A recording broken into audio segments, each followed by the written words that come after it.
Hello, कसे आहात सगळे? तर आम्ही चाललो होतो पुष्पा 2 बघायला फर्स्ट डे फर्स्ट शो जवळच्या सिने मॉलमध्ये आणि आम्ही पोचताच नाईट शोला गेलो. सो आम्ही भरपूर एन्जॉय केलं. अशा प्रकारे मूव्ही मॅक्स हे न्यू लॉन्च झालेलं आहे आमच्या जवळील मॉलमध्ये. भरपूर रात्रीच्या 10:30च्या शोला एक क्राऊड होता. हा आहे मूव्हीचा स्टार्टिंगचा सीन. खूप एन्जॉय केलं आम्ही. अल्लू अर्जुनची एंट्री फारच हटके होती. ऑब्व्हियसली मूवी आहे तर पॉपकॉर्न खाणारच.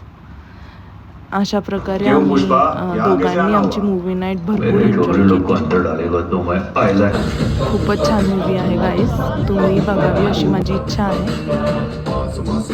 मी काही जे मला आवडले ते वाले व्हिडिओज मी टाकलेले आहेत. सॉन्गमध्ये एंट्री तर खूपच भारी आहे. त्यानंतर आम्ही असं बाहेर इंटरवलमध्ये बसलो होतो. सो जस्ट मी एक शॉर्ट व्हिडिओ आमचा काढला. Okay, thank you for watching. Bye.